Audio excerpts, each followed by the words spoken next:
इसके कारण ये 4 की जगह 3 सत्रों में बचा और 3 सत्रों में जो ये हुआ उसमें उद्घाटन सत्र थोड़ा सा विलंब से हुआ था, तो उसके कारण भी थोड़ा सा ये एक सत्र हमारा कम हुआ। प्रारंभिक सत्र जो हुआ था उसमें कार्यक्रम के मुख्य अतिथि परम सम्मानीय विधायक श्री शैलेंद्र जैन जी थे। उन्होंने आज बहुत, मैं तो हमेशा कहता हूँ कि वो एक प्राध्यापक के गुण उनमें आते हैं। वो जब बोलते हैं तो सरस्वती उनकी जवान पर होती है और इतने बढ़िया तरीके से वो समझाते हैं। जैसे एक बहुत छोटा सा उदाहरण उन्होंने समझाया कि उनके घर में फोर्ड की एक गाड़ी आई थी, कार। उस समय विदेशी कारें ही सागर में आती थी और लकड़ी की बनी हुई वो कार थी। जब उसका पिस्टन खराब हुआ तो वो पिस्टन विदेश से बुलवाना पड़ता था, उसकी कीमत कार की कीमत से आधी थी।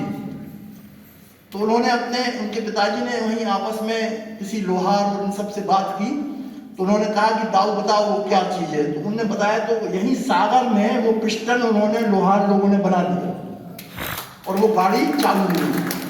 तो ये कौशल का काम उन्होंने बहुत अच्छा कहा। दूसरी उनने जो बात कही थी वो ये कही थी कि हम रोजगार देने वाले बने, नौकरी देने वाले बने, नौकरी करने वाले न बने, यानी कि उद्यमी बने। अगर उद्यमी हम बनेंगे तो निश्चित रूप से एक बहुत से लोगों को हम रोजगार देने में सक्षम होंगे। इसके बाद ऋषि मुनि जिन्होंने पूरी सभा को एक चमत्कृत कर दिया था, ऋषि नारद और ऋषि सनत कुमार का जो संवाद हुआ सर, उसमें जो मूल चीज ये थी कि नारद ऋषि से ये सनत कुमार जी पूछते हैं कि क्या नाम बड़ा है, तो वो कहते नहीं वाणी। फिर उसके संबंध में तर्क देते हैं। उन्होंने कहा तो वाणी फिर सबसे बड़ी है, तो उन्होंने कहा कि नहीं मन। तो उन्होंने कहा मन क्या सबसे बड़ा है, तो उन्होंने कहा संकल्प। संकल्प क्या सबसे बड़ा है, तो उन्होंने कहा चित्त। चित्त क्या सबसे बड़ा है, तो उन्होंने कहा ध्यान। तो ध्यान क्या सबसे बड़ा है, तो उन्होंने कहा विज्ञान। तो उन्होंने कहा विज्ञान सबसे बड़ा है, तो उन्होंने कहा बलशाली। और बलशाली क्या सबसे बड़ा है, तो उन्होंने कहा अन्न। अन्न क्या सबसे बड़ा है, तो फिर जल, तेज, आकाश, स्मरण, आभा, प्राण और आत्मा। ऐसे करके संबोधन पूरा समाप्त हुआ और सारा सभागार जो है तालियों की धुन से गुंजायमान हो गया। बहुत अद्भुत दृश्य था। और यहाँ पर आर्ष भारत की जो परिकल्पना मैडम करती है वो एक साकार हुआ। ऋषि और ऋषिकाएं यहाँ पर मंच पर आए। इसके बाद अशरार अहमद और अंशिता बजाज, जिन्होंने स्वामी विवेकानंद कैरियर मार्गदर्शन योजना के अंतर्गत 15 दिवसीय पेंटिंग का स्वरोजगार शिविर आयोजित किया था। तो मैं मंच को बताना चाहूँगा, ये दीवारें जो पहले सफ़ेद रंग की थी ये सब रंग वाली हो गई हैं। ये थैला जो है वो भी सब रंग उन्हीं के विद्यार्थियों के भरे हुए हैं। तो उनके सम्मान में सभी तालियां बजा लें, क्योंकि वो बहुत अद्भुत काम उन लोगों ने किया। तो ये कार्यक्रम हुआ और प्रथम सत्र जो है समाप्त हुआ। प्रथम सत्र में हमारे नीलकंठेश्वर जी महाविद्यालय खंडवा से जो डॉक्टर श्री राम जी परिहार आए थे, उन्होंने पूरे सभागार को पिन ऑफ साइलेंस कर दिया। कोई हल्ला नहीं, बिल्कुल ऐसा हो गया कि जैसे सुई गिरे और आवाज आए। उन्होंने जो बात कही वो बात बहुत बढ़िया थी।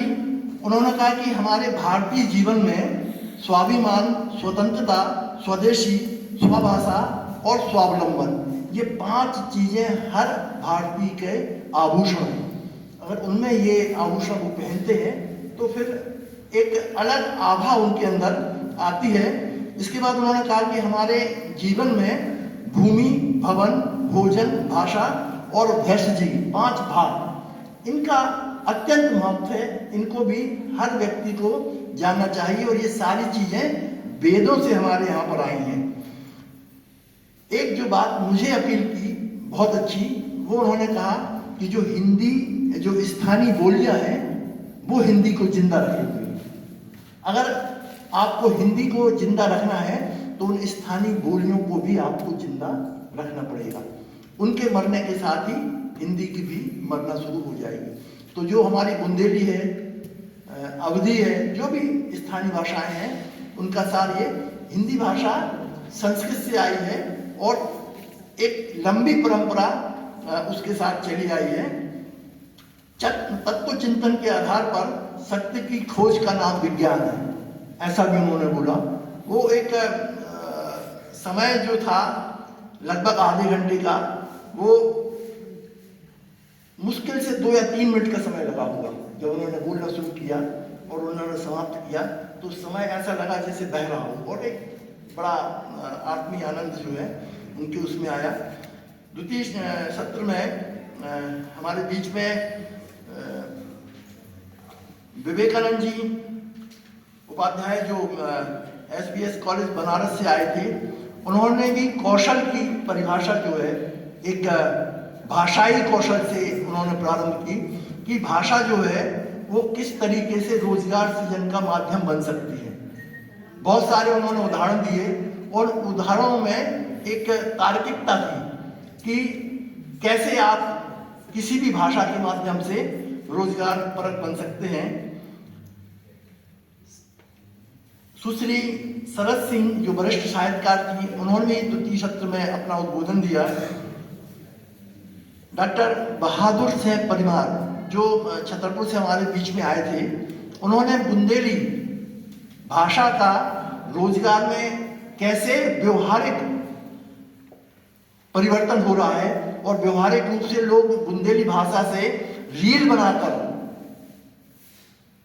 पैसा कमा रहे हैं। मैं बताना चाहूंगा, आशीष उपाध्याय है मैडम यहाँ पे हसरई में, और उसमें वो आशीष उपाध्याय अपने यहीं का विद्यार्थी है, MSc केमिस्ट्री से की है उसने।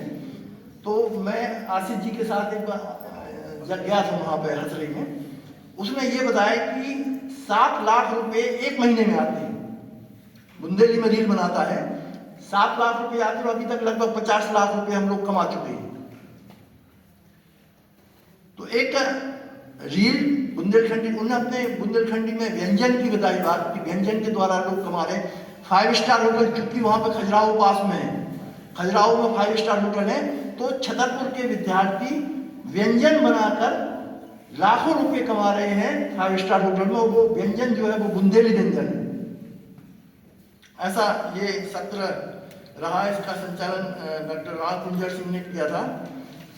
इसके बाद भोजन अवकाश, और उसके बाद ये सत्र लगातार चल रहा है। इस सत्र में सभी लोगों ने सर्वप्रथम डॉक्टर अरविंद जैन सर को सुना, जिन्होंने वाणिज्य कौशल के विषय में अपनी बात रखी। मैं सागर के विषय में आपको बताना चाहूँगा, जब हम लोग ये सेमिनार चलाते हैं, सेमिनार करते हैं, तो जितने भी कंप्यूटर के एक्सपर्ट हैं उनके पास हम लोगों को घंटों बैठना पड़ता है, वो इंतजार कराते हैं, क्योंकि उनके पास टाइपिंग का और ये सारी चीज़ों का कौशल है। तो कौशल के कारण उनके पास हमेशा समय की कमी बनी रहती है। रोजगार इतना ज़्यादा है, पढ़े लिखे नहीं है। रत्नेश रॉयल कंप्यूटर जो है वो पहले मिर्ची की डंडी तोड़ने का काम करता था, रत्नेश रॉयल कंप्यूटर वाला। तो वो मिर्ची की डंडी तोड़ता था, उसको वो क्या कहता था कि उसमें 1 किलो अगर आप कर लो आप तो 200 रुपये मिलते थे उस समय। उसके बाद उसने ये जो कुर्सी आती है उसकी निटाई का काम किया, जो बुनने का काम होता है उसको उसने किया। तो ये कहता था कि दूसरे लोग अगर 200 रुपये की ये मिर्ची की डंडल तोड़ते तो मैं 400 रुपये का तोड़ लेता था। दूसरे लोग अगर 5 कुर्सी बुनते थे तो मैं 10 कुर्सी देता था, और वही स्पीड उसकी कंप्यूटर में। जो स्किल आशीष जी ने जो बोला कि DNA में आता है, उसका एक भांजा था, वो 5-7 साल की उम्र से वहाँ बैठना उसको शुरू किया, और बाद में वो बेंगलोर चला गया और IT का बढ़िया जानकार बन गया। वो DNA में आ गया उसके बैठते बैठते उसके पास में। सामान्य विष्णु आर्य जी ने, मैं बताना चाहूँगा मंच पर एक ही विनोद है, दूसरे जो है वो सामान्य विष्णु आर्य जी हैं, उनके लड़के का नाम विनोद है।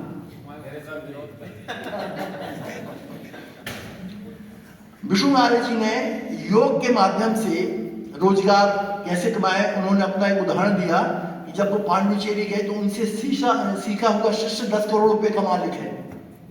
और वो फक्कड़ है, लेकिन ये फक्कड़ी जो है उस 10 करोड़ से ज्यादा महत्वपूर्ण है।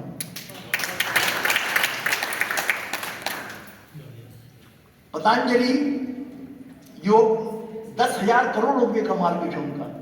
शुरुआत उन्होंने योग से की और योग से करते करते और उन्होंने सारे प्रोडक्ट जो है वो बेचना शुरू किए। आज उनका कोई सानी नहीं है, स्वदेश में इतना बड़ा ब्रांड भी कोई नहीं है जितना पतंजलि हो गया। आदरणीय त्रिपाठी जी ने अभी इस सत्र में बोला कि ठीक हिंदी बोलना है तो संस्कृत को समझना पड़ेगा, क्योंकि संस्कृत से ही निकल के हिंदी भाषा आई है।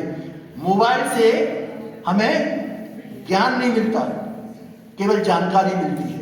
ये भी आपने बताया कि जानकारी अगर आपको कलेक्ट करना है तो मोबाइल चलाइए, और ज्ञान अगर आपको प्राप्त करना है तो गुरु के पास आइए।